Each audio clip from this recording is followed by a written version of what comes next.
అపోస్తలుడైన పౌలు దమస్కు మార్గంలో యేసు ప్రభు ఆయన్ని దర్శించినప్పుడు ఆయన 3 రోజులు భోజనం లేకుండా నీళ్ళు లేకుండా ప్రార్థన చేశాడు. దేనికోసం అంటే, ప్రభువా నేను పాపిని, నన్ను క్షమించు, నన్ను నీవు చంపి ఉంటే నా పరిస్థితి ఏంటి, నన్ను చంపకుండా నాతో మీరు మాట్లాడారు, నా పాపాలు క్షమించండి అని మొరపెట్టుకున్నాడు ఆయన.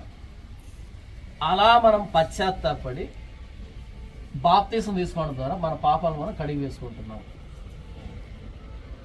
ఎంత సత్యం మన చెవిలో పడినా సరే, యేసు ప్రభు మనతో మాట్లాడుతున్నా సరే వాక్యం రూపంలో, మనం దీన్ని నిర్లక్ష్యం చేస్తే రాబోతున్న శిక్ష నుంచి మనం తప్పించేది ఎవరు, ఇంకా తప్పించడానికి మార్గం ఉంది. కనుక నీ పేరేంటా? సునీల్.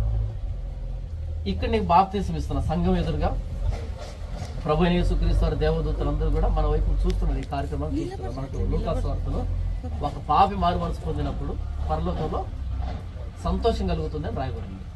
కనుక ఇప్పుడు నీవు నీ పాపాలు ఒప్పుకొని, ప్రభా నా పాపాలు క్షమించు, నీ రక్తంలో నన్ను కడిగి పరిశుద్ధపరచు అని నువ్వు ప్రార్థన చేస్తే నేను నీకు బాప్తీసం ఇస్తాను.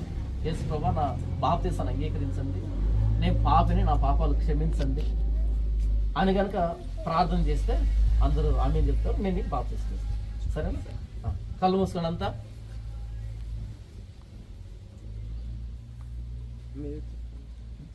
నీకు వచ్చింది చెప్పు. పరలోకం తండ్రి, మీకు స్థుతులు తండ్రి, స్తోత్రం తండ్రి. తండ్రి నన్ను ఎన్నుకున్నందుకు మీకు ధన్యవాదాలు తండ్రి. నేను ఇప్పుడు బాప్తీసం తీసుకోబోతున్నా తండ్రి. నా పాపం క్షమించండి తండ్రి, నేను ఎంతో ఘోర పాపం తండ్రి. నా పాపాలను క్షమించండి, నేను పరిశుద్ధంగా బతికేందుకు నాకు సాయం చేయండి తండ్రి. నరకం నుంచి నన్ను తప్పించేందుకు మీకు ధన్యవాదాలు తండ్రి.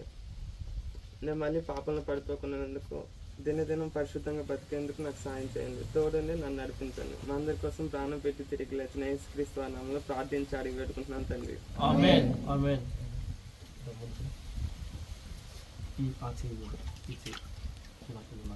ఈ చేతితో ముక్కు వేసుకో. ఇప్పుడు తండ్రి కుమార పరిశుద్ధాత్మలో నీకు బాప్తీసం ఇస్తున్నాను. సంఘం అందరి ఎదురుగా నీకు బాప్తీసం ఇస్తున్నాను. ఇక మీదటి నుంచి నువ్వు చేసేటువంటి ఏదైనా సరే ప్రభు అయిన యేసుక్రీస్తు వారికి అవమానకరంగా లేకుండా ఆయన గణపరిచేటట్టుగా ఉంటాడు. అర్థమైందా? నువ్వు మోకాల మీద అలా వంగితే నేను వెనకాలకి ముగిస్తాను. అర్థమైందా?